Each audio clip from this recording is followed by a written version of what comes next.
سال مرگبار اعلام نمودند از نقطه نرسیدن مواد غذایی و دیگر مواد اولیه. و از همه شما بسیار خواهش دارم کسی در کجا است، کسی کجا امکان دارد مسئله عقلانه استفاده بردن هر پارچه زمین که کش شود که اقلا ما 10%، 15%، 20% داریم، از یک ماه کمتر.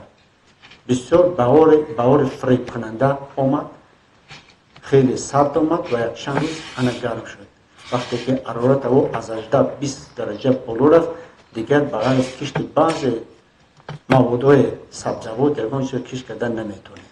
بنابراین مسئله کشت کار بعد از مسئله تامین صلح و ثبات و آرامی جامعه از وظیفه دومین درجه همه ما در امین شب و روز است. مسئله سوم طوری که محترم رئیس شهر گفتند این مسئله آبادانی، مسئله آمادگی به جشن 30 سالگی و تشریف پیشوای ملت و ولایت مختار کوهستان بدخشان. بسیار امید دارم که صلح تنج بیاید، صلح و ثبات باشد، یگان کسلی دیگر وارد نشد، چون که همه گرد اطراف ما باز سوخته ایستاده است. این دوستان از من بهتر بدانند که چند صد هزار آدم در یک شب و روز کسل نشد که قبر کردن امکان است. در کوچه مرده را سوزانده ایستادند. قزاقستان، قرقیزستان، همه دولت‌های اروپا بچه اول گرفتار هستند. بنابراین ما به احتیاط باشیم و امید داریم که کسلی نبیاد، در مناطق صلح باشد و ما دانیم که این جشن و این تشریف رو در سطح بلند با انجام رسانید.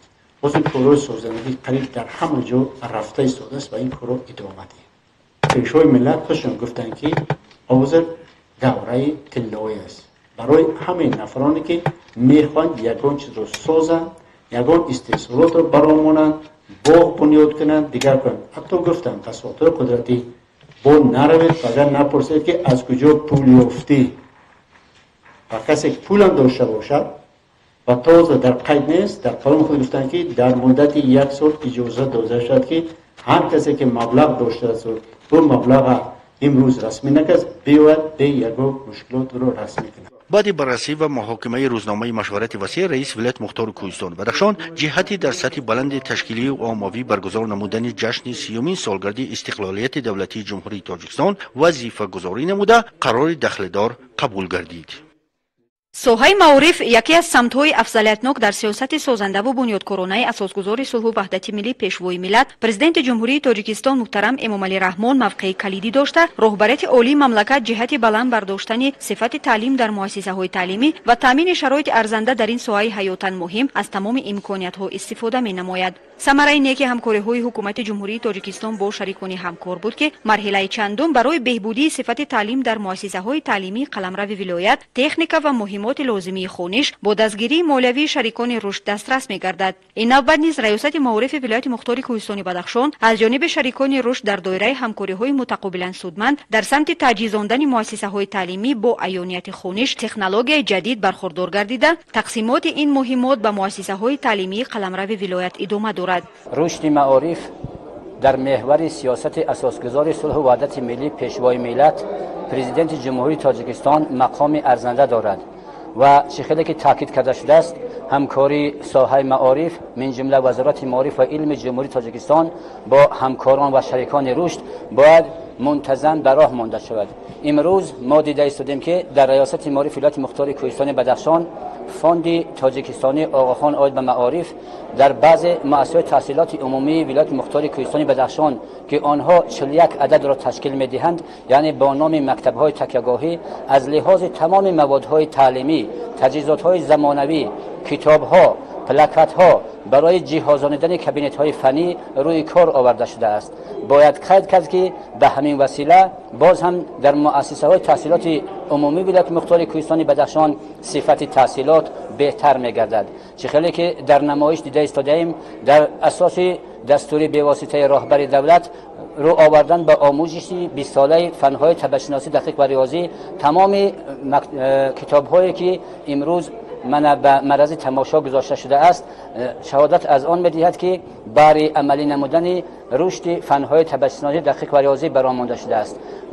کتاب‌ها از لحاظ مسئله‌های فیزیک، مسئله‌های شیمیا، بیولوژیا که آنها همشون به مؤسسه‌های تحصیلات عمومی طریق رایگان تقسیم کرده می‌شوند، ما اطمینان کامل داریم که به همین وسیله باز هم رشد با صفت تحصیلات در مکتب‌های تحصیلات عمومی ولایت مختار کوهستان بدخشان حسن تازه میبخشد. با مقصد عملی نمودن دستور و سپارش‌های پیشوای ملت، پرزیدنت جمهوری تاجیکستان محترم امامعلی رحمان اعلان نمودن 20 ساله آموزش فن‌های دقیق ریاضی و طبیعت شناسی در یک گوشه نمایشگاه کتاب‌های مربوط به این فن‌ها به نمایش گذاشته شدند که برای تامین مؤسسه‌های تعلیمی با چنین کتاب‌های درسی زمینه‌گذاری خواهد نمود. در برابر این در نمایشگاه بیش از 120 نامگوی کتاب‌های بدیعی، کتاب‌های درسی و بچگانه، 65000 عیانیت خوانش به مانند جدول و مهمات دیگر برای آموزش عمیق فن‌های بیولوژی، شیمی، فیزیک و ریاضی گردآوری شدند. در پیام نوبتی پیشوای ملت پرزیدنت جمهوری تاجیکستان محترم امامعلی رحمان به مجلس عالی مملکت جهت آموزش عمیق زبان‌های خارجی در مؤسسه‌های تعلیمی سپارش‌های مشخص داده شده. با این مقصد از جانب شریکان همکار با مؤسسه‌های تعلیمی تعداد زیادی کتاب‌ها با زبان‌های روسی و انگلیسی دسترس شدند. شریکان رشد در حضور معاون رئیس ولایت مختار کوهستان بدخشان نظیره امیربکزاده مواد و تجهیزات‌های وارد نموده را که به بیش از 40 مؤسسه تعلیمی حدودی ولایت و 4 مؤسسه تکیه‌گاهی شهر خاروق پیش بینی گردیدن نشان دادند. اطلاع داده شد که کتاب‌های مذکور در اساس برنامه‌های بین‌المللی آماده گردیده زمینه خوبی را برای دانش اندوزی طالب علمان مؤسسه‌های تعلیمی فراهم خواهند آورد. باید گفت که در اساس لایحه‌های تحریزی گردیده شریکان رشد با مؤسسه‌های تعلیمی حدود ولایت 75 نامگوی کتاب‌های بچگانه، مقدار بیش از 115 کتاب برای مرکزهای رشد بروقتی کودک، 100 عدد کامپیوترهای نسل نو که در عموم 12 تن را تشکیل می‌دهد وارد گردیده است. همزمان در نمایشگاه مدل معاصر مرکز انکشاف کودکان سنی تا مکتبی را به معرض تماشا گذاشتند که آن به پرگی با موادهای تعلیمی و تجهیزات معاصر جهازانیده شده است. معاون رئیس ولایت مینتداری رئیس ولایت مختار کوهستان بدخشان محترم یادگار فیض‌افرا را برای همکاری‌های متقابلا سودمند جهت تهیه برنامه‌های رشد معارف و به این وسیله تامین نمودن مؤسسه‌های تعلیمی با معاصرترین تجهیزات و کتاب‌های درسی به شریکان رشد بیان نمود. با اطمینان کامل عرض داشت که با تامین مؤسسه‌های تعلیمی از مواد خوانش و تکنیک‌های معاصر، صفت تعلیم در مؤسسه‌های تعلیمی به مراتب بلند خواهد گردید.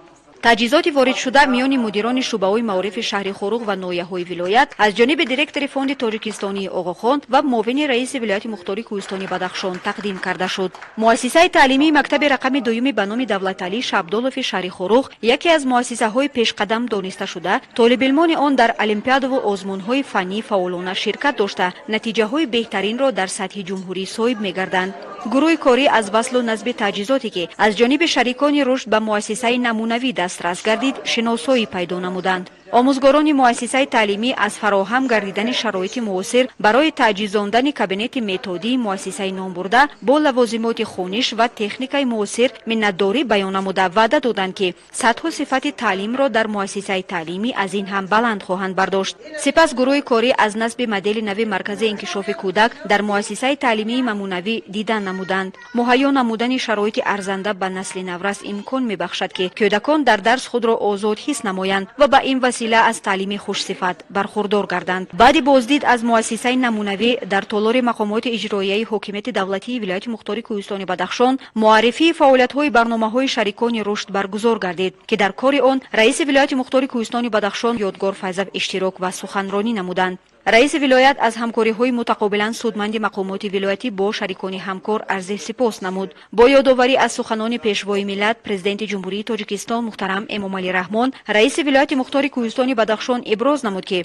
دولت و ملتی که به رشد علم و معارف در کشور توجه نداشته باشد آن دولت آینده نخواهد داشت. از این رو ما باید برای رشد آینده دولت به این سوای حیاتاً مهم از هر وقت دیگر بیشتر توجه ظاهر نماییم و طالب علمان مؤسسه‌های تعلیمی باید به معلومات با صفت دسترسی داشته باشند. رئیس ولایت مختار کوهستان بدخشان به اهل نشست اوید سمت‌های اساسی فعالیت مقامات اجرایی حاکمیت دولتی ولایت که به تشویق برای انتخاب کسب و تیار نمودن آموزگاران، داخلشوی دانشجویان به دانشگاه‌های عالی مملکت و بیرون از کشور، بنیاد مؤسسه‌های مطابق به زمان امروز، دسترسی به مؤسسه‌های تا مکتبی و عملی نمودن بودجه عبارت است معلومات مفصل داد. دیرکتور اجرایی فوند تاجیکستانی آقاخان کشور عبدالعلی شایف به حکومت جمهوری تاجیکستان برای همکاری‌های سودمند جهت رشد ساحه معارف در مملکت اظهار منتداری بیان نموده، رشد معارف را از 5 عامل اساسی که پیش از همه به سیاست معارف پرورانه پیشوای ملت، آموزاندن و هوسمندگردانی آموزگار، خود خواننده و مکتب و محیط مؤسسه تعلیمی و برنامه تعلیمی عبارت است روانه نمود. قید شد که آنها کوشش می‌نمایند این سمت‌های اساسی را برای رشد این عامل‌ها من بعد نیز روانه نمایند و همکاری‌های سودمند دوجانبه را تقویت بخشند. در این روز معرفی برنامه‌ها و لایحه‌هایی که به رشد سمت معارف در ولایت مختار کوهستان بدخشان روانه گردیدند از جانب مسئولین فوند تاجیکستانی آقاخان مورد تحلیل و بررسی قرار گرفته، از جانب اشتراکداران پیشنهادات سودمند به میان گذاشته شد. در فرجام معرفی برنامه و لایحه‌هایی که در سمت رشد معارف در مقیاس ولایت عملی گردیدند، رئیس ولایت به معارفچیان سپارش داد که با فراهم گردیدن شرایط ارزنده برای تعلیم باصفت من بعد نیز مسئولیت بلند را به دوش گرفته برای به کمال رساندن طالب علمان آینده بین سهم نظر است داشته باشند. رئیس ولایت مختار کوهستان بدخشان یادگار فیض‌اف در فرجام افزود که گرچند امروز ولایت مختار کوهستان بدخشان از جهت صفت تعلیم در مقیاس جمهوری تاجیکستان در مقام اول قرار داشته باشد، هم ما را ضرور است که این عنعنه نیک را من بعد نیز ادامه داده پایه معارف را استوار و نتیجه های آن را دوچند نماییم. институти ҷамъияти кушодаи бунёди мадад дар тоҷикистон бо мақсади дастгирии лоиҳаҳои давлатӣ ва ҷамъиятӣ фаъолият намуда давоми чанд соли охир лоиҳаҳои вобаста ба илму маориф, тандурустӣ ва ҷавонону соҳаи фарҳангро дар ҳудуди вилояти мухтори кӯҳистони бадахшон роҳандозӣ намуда истодааст. бо ташаббуси ин институт барои китобхонаи вилоятӣ ба номи абу абдуллои рӯдакӣ теъдоди беш аз 200 номгӯи китобҳои гуногун мазмун бо иштироки муовини раиси вилояти мухтори кӯҳистони бадахшон Назира Амирбекзода тақдим карда шуд. Назира Амирбекзода муовини раиси вилоят арз дошт ки бо тақдим гардидани чунин китобҳои арзишманд сафи хонандагон боз ҳам зиёд мегардад. ин иқдом аз ҷониби институти номбурда саривақтӣ буда барои дастгирии иштирокдорони озмуни фурӯғи субҳи донои китоб аст омили хубе хоҳад шуд. Директори институти ҷамъияти кушодаи бунёди мадад дар Тоҷикистон Дастамбой Назархудоев арз дошт ки он китобҳое ки имрӯз барои китобхонаи вилоятӣ ба номи Абу Абдуллои Рӯдакӣ тақдим намудем хеле ҷолиб ва пурмаъно буда итминон меравад ки барои муштоқони китоб писанд хоҳанд омад. яке аз ҳадафҳои асосие ки ҳозир доир ба китобу китобхонӣ аст, ин ҳамон идоятҳое ки аз тарафи асосгузори сулҳу ваҳдати миллӣ пешвои миллат Эмомалӣ Раҳмон омада истодааст ки яке аз иқдомҳое ки фурӯғи субҳи донои китоб аст. дар ҳамин чорчӯба мо тасмим кардем ки институти ҷамъияти кушода бунёди мадад дар Тоҷикистон низ як зумра китобҳое ки ба дарди ҷомеа, ба дарди толибилмон ва нафароне ки дар ин озмунҳо иштирок мекунанд мехӯрад. ва ин китобҳое ҳастанд ки китобҳои бадиӣ ҳастанд, китобҳои сирф фаннӣ ҳастанд. мисол гирем китобе ки мо овардем теъдоди 250 китоб ҳаст ки ҳам ба толибилмон ва муассисаҳои таълимоти ҳамагонӣ ва умумӣ ва донишҷӯёни донишгоҳҳои олӣ, ҳам донишгоҳи давлатии шаҳри Хӯрох ва донишгоҳи Осиёи марказӣ ба дард мехӯранд, метавонанд истифода кунанд. тасмим аз он иборат буд ки ҳақиқатан дар китобхонаи вилоятӣ мо ин китобҳоро тақсим мекунем ва ният ҳаст ки ҳар як китобхона ва чӣ китобхонаи бачагона бошад, чӣ китобхонаҳои вилоятӣ бошад, метавонанд аз ин китобҳо бе ягон маъмуният истифода баранд. дастгирии китобхона ҷиҳати рафъи мушкилоти иштирокдорони озмуни фурӯғи субҳи донои китоб аст. дар мавриди дастрасӣ бештар ба адабиёти лозима мусоидат хоҳад намуд, зеро солҳои пеш баъзе аз адабиёти дахлдор иштирокдорони озмунро пайдо кардан қариб номумкин буд. озмун бисёр сари вақтӣ аст ва аз таҷрибае ки солҳои гузашта буд ҳама мо мушоҳида карда истодем ки фарҳанги китобхонӣ, фарҳанги муроҷиат бо китоб, фарҳанги муносибат бо китоб ва ҳамон шоҳбайтҳое ки ҳастанд ки мекӯш ба ҳар варақ ки хонӣ то маънии он тамом донӣ, бисёр ҳам сари вақтӣ аст ва чӣ толибилмон, чӣ донишҷӯён метавонанд ки аз китобҳое ки истифода мекунанд дар зиндагиашон татбиқ кунанд. یعنی هر گونه معنی و مندرجه‌ای که از کتاب‌ها یاد می‌گیرند باید که تطبیق آن را در زندگی یابند. مشاهده‌ای که از آزمون‌های گذشته بود نشان می‌دهد که تمام موضوع‌هایی که در آزمون‌های پیش بررسی کردن نشدند و محاکمه کردن نشدند میتونند از این کتاب‌های نو جالب دقت گرفته و در مرای استفاده باید که قرار گیرند. کارمندی کتابخانه ولایتی به نام ابو عبدالله رودکی رخشانه شیرینبکова جهت دستگیری در سمت بهتر کردن فوند کتابخانه برای کارمندان اینستیتوت اظهار تشکر نمود. از جانب اینستیتوت جمعیت کشاد بنیاد مدد تاجیکستان امروز به کتابخانه ولایتی زیاده از 200 نسخه کتاب بدیهی و درسی تقدیم کرده شدند که ما کارمندان کتابخانه ولایتی برای این اینستیتوت اظهار سپاس میکنیم که برای ما چنین اقدام رو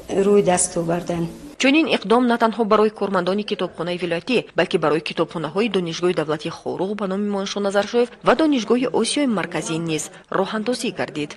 با مقصد وسعت تازه بخشیدن به روند کارهای سازندگی و بنیادکاری در دایره آمادگی به جشن نشاط و کمالات 30 سالگی استقلالیت دولتی جمهوری تاجیکستان، راهبریت مقامات اجرایی حاکمیت دولتی ناحیه ونج با حضور جانشین رئیس ولایت مختار کوهستان بدخشان نظیره امیربکزاده مشورت کاری دایر نمود که در آن معاونان رئیس ناحیه، راهبر دستگاه، مدیران شعبه ها و بخش ها، سرداران اداره و مؤسسه ها، مقامات های حفظ حقوق، رئیسان جماعت های خواجگی‌های دهقانی و نمایندگان وسایط اخبار عامه اشتراک نموده از دستاوردها در پیشرفت باثبات حیات اجتماعی، اقتصادی و فرهنگی ناحیه در ردیف آمادگی‌ها به عید وطن سخنگویی نمودند. قید گردید که حجم عمومی درآمد بودجه ناحیه به اندازه 7,401,332 سامانی یا خود 106% و نقشه بودجه محلی 102.3% اجرا گردیده و پیشرفت حیات اقتصادی ناحیه زندگی ارزنده مردم زمینه مساعد فراهم آورده است. سهم صاحبکاران در رشد باثبات حیات اقتصادی ناحیه نظررس بوده. از حساب آنها به بودجه محلی و فوند حفظ اجتماعی اهالی 83,613 سامانی وارد گردیده است. در افزون گردیدن حجم مجموع محصولات صنعتی سهم 7 کارخانه و کارگاه‌های فعالیت داشته در استحصال سنگ و خاکه مرمر، برق و مصالح ساختمانی نظررس بوده. در همین دوره حجم استحصال محصولات صنعتی به 1,823,000 سامانی رسیده است که این نشان دهنده ارزشمند در شرایط کنونی ناحیه است. با مقصد حفظ امنیت عضوخواری و افزون نمودن حجم استحصال محصولات خودی، میدان کشت اساسی و تکراری زراعت‌های کشاورزی در مجموع به 1,493 هکتار رسیده. شودگار و کشت بهاری در خواجگی‌ها با مرام ادامه دارد. حجم استحصال محصولات کشاورزی باشد به 8,394,000 سامانی رسیده است. در موسم امسال 8 هکتار باغ‌های نو بنیاد یافته، برقرارسازی 9 هکتار باغ‌ها ادامه دارد. بر طبق نقشه چاره‌بینی‌های جشنی مقامات اجرایی حاکمیت دولتی ناحیه از 86 انشاءات‌های تعییناتشان گوناگون جشنی تا به امروز 84 انشاءات ساخته مورد بهره برداری قرار داده شده‌اند. کارهای بنیادی در 2 انشاءات باقی‌مانده نقشوی با مرام ادامه دارند. همچنین مقامات اجرایی حاکمیت دولتی ناحیه به خاطر استقبال سزاوار جشن مقدس 30 سالگی استقلالیت دولتی جمهوری تاجیکستان بیرون از نقشه چاره‌بینی‌های جشنی بنیادی باز 11 انشاءات دیگری تعییناتشان گوناگون را پیش‌بینی نموده است که کارهای بنیادی در این انشاءات‌های علاوگی هم ادامه داشته در عرفه تجلیل عید وطن به استفاده داده می‌شوند. عزم راهبریت مقامات اجرایی حاکمیت دولتی ناحیه بر آن است که با سفربرکنی اهل زحمت کارخانه و مؤسسه‌های فعالیت داشته در ناحیه و ساکنان مقیم دهات به روند کارهای سازندگی وسعت باز هم تازه بخشند و جشن نشاط کمالات وطن 30 سالگی استقلالیت دولتی جمهوری تاجیکستان را با زحمت سازنده استقبال نمایند. با نتیجه گیری از این همایش جانشین رئیس ولایت مختار کوهستان بدخشان نظیره امیربکزاده سخنگویی نموده با فکر بکر گردونسا، اندیشه و عقاید سالم و راهنما برای برطرف سازی نارسایی‌های جای داشته به اهل نشست مصلحت‌های سودبخش داد. همچنین فرمانروایان مقامات اجرایی حاکمیت دولتی ناحیه را با محتوای موادهای توصیوی پیشنهاد گردیده راجع به تجلیل عید وطن 30 سالگی استقلالیت دولتی جمهوری تاجیکستان شناس نموده برای باعث افتخار از وطن و وطنداری تجلیل نمودن جشن مقدس دستور و مصلحت‌های سودبخش و راهنما داد. چون به اقلیمی وطن بسیار عادت کرده بود. هر کجای بود ترسونزاده میرزا خلق بود، هر کجای خلق بود میرزای ترسونزاده بود. мирзо турсунзода шоир ва софи сулҳу дӯстӣ арбоби ҷамъиятиву сиёсии 2 майи соли 1911 дар қаратоғ таваллуд шуда тӯли умри пурбаракати хеш бо корнамоиҳо ва родмардиву қаҳрамониҳои бемисли монанд миёни аҳли адаб ва мардуми тоҷикистону берун аз он машҳур гардидааст. аз ин лиҳоз имрӯз дар тамоми қаламрави кишвар 110-солагии мирзо турсунзодаро бо шукӯҳу ҷалол таҷлил менамоянд. дар чорабини хонандагони муассисаи таълимии рақами 10 ноҳияи шоҳнон аз ҳаёт ва фаъолияти мирзо турсунзода суханҳо ва баромад намуданд. мирзо турсунзода аз ҷумлаи шахсиятҳои инсондӯст ва худшиносе буд ки дар замири худ ба ҷуз тухми меҳру муҳаббат нисбати муҳит ва инсоният чизи дигаре надошта бо лафзи ширин ашъори баландмазмуни худ тавонист дар ҷаҳон ҳамчун шахсияти тараннумгари сулҳу дӯстӣ маъруф гардидааст. барои миллати тоҷик ифтихор ва шарафмандист ки аз гузашта дорои фарзандоне буд ва ҳаст ки таърих онҳоро ҳеҷ гоҳ фаромӯш нахоҳад кард ва набояд кунад, зеро онҳо касоне буданд ки тамаддун ва адабу фарҳанги миллати моро ба авҷи камол расонданд ва ба ҷаҳониён онро нишон доданд. дар байни ин фарзандони асили миллат боз касоне буданд ки бо истифода аз нерӯи сухан тамаддуни фарҳанги моро ба ҷаҳониён шиносонданд ва исбот карданд ки миллати тоҷик ҳамеша муқобили зулму ситам буда озодихоҳӣ ва сулҳпарвариро дӯст медорад. дар мисоли ин метавон устод мирзо турсунзодаро масал зад ки то имрӯз хадамот ва кӯмакҳои башардӯстии ӯ дар таърих сабт аст ва ба қавли шоир зиндаву ҷовид монд ҳар ки накӯ ном зист ки аз ақибаш зикри хайр зинда кунад номро.